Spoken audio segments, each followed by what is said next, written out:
မင်္ဂလာပါမေး ID ခါပါနဲ့ကြိုဆိုပါတယ်ဒီနေ့ဒီဗီဒီယိုလေးမှာ Series 9 unboxing နဲ့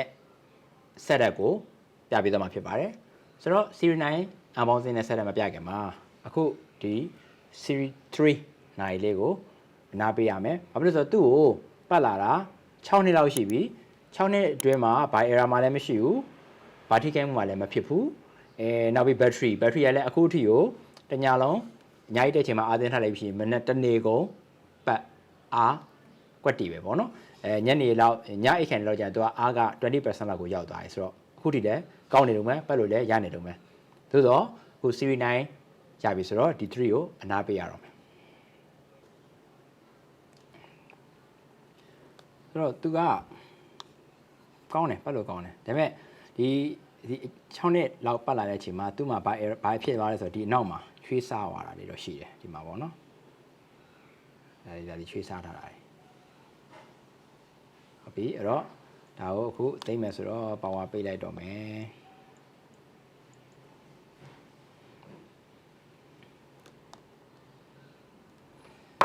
ဒါ Series 3ရဲ့ဘူးအဲ့တော့ဘူးကမိုက်တယ်တော်တော်တောင်းတင်နေမယ်ခဏနေတော့ Series 9ရဲ့ဘူးကိုကြည့်ပါတော့ဒီဘူးနဲ့တော့မတူတော့ဘူးအရောင်ကအနက်ရောင်နဲ့သူက Apple Watch သူကဟို Nike Plus ပေါ့ Series 3ဒီဘူးကိုဒီကသူကအဲ့တော့ဒီပုံစံမျိုးနဲ့လာတယ်ဒါမျိုးပြီးတော့သူကဒီထဲမှာသူအဲ့တော့ကျိုးအပိုတစ်ချောင်းပါသေးတယ်ဟိုပါပေါ့နော်medium large ပေါ့နော်ဒီကျိုးတက်လိုက်ရင်တော့ဟိုလက်နည်းနည်းကြီးတဲ့လို့ဆိုရင်ဒီကျိုးပြောင်းတက်လို့ရတယ်အဲ့တော့ဒီလိုစာရွက်စာတမ်းနေနေပေါ့လေ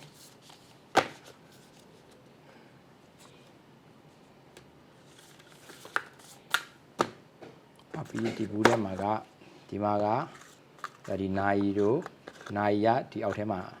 ဒီထဲမှာပေါ့နော်ဒီဘက်ထဲမှာနိုင်ဒီမျိုးပါမယ်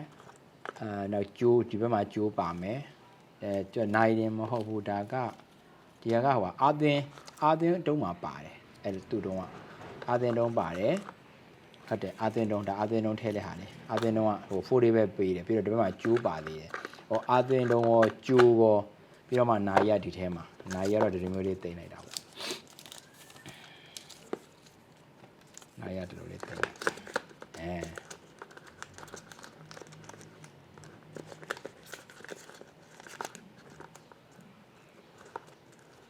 တော့သူ့အနားပေးပြီဆိုတော့တေချာလေးတင်ထားပြီးတော့ဒါလေးကပေါ်ထပ်ပြီးရင်ဒီကနေအောက်လိုက်တော့โอเคဆိုတော့ Series 9ကို unboxing ကြည့်မယ်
ဒီမှာ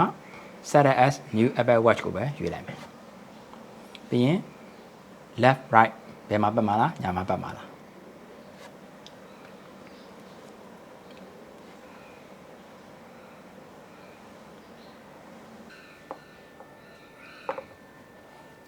အဲ့တော့ဒီမှာ create passcode เนาะလောလောဆယ် passcode မထည့်သေးဘူးပြီးရင်ဒီဟာက တက်စလုံး site ပေါ့เนาะနည်းနည်းကြီးကြီးယူမလားများများခက်ကြီးကြီးယူမလားပုံမှန် site လောက်ပဲဒီဟာတော့ပဲကောင်းပါတယ်ပြီးရင် continue ပြီး assist check on မလားပေါ့เนาะ continue ပြီးရင် okay ဒီမှာ date of birth တွေနောက်ပြီး WeChat နဲ့လားဒါဒီတိုင်းပဲထားမယ် continue ပြီးရင်ဒါလည်း continue ပဲဆက်နေမယ်ပြီးရင် continue ပြီးရင် get to know your watch ဒါဆိုရင် sync in လုပ်လိမ့်မယ်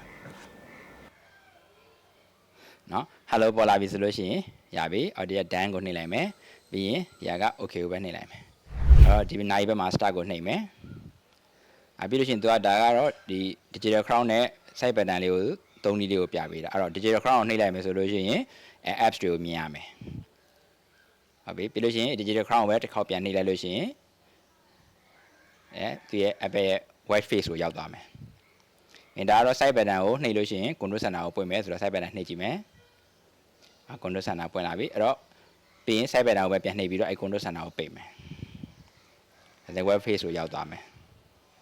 ဒါကတော့ digital crown ကိုလှည့်လို့ရှိရင် widget တွေမြင်ရမယ်လို့ပြောတာအဲ့ဒါလေးလှည့်ကြည့်လိုက်မယ်widget တွေတွေ့ရပြီအဲဆိုရင် welcome to Apple Watch ဆိုရင်သုံးလို့ရပြီအဲ့တော့ digital crown တစ်ချက်နှိပ်လိုက်လို့ရှိရင် watch face ကိုရောက်ပြီဆိုရင်ရပြီ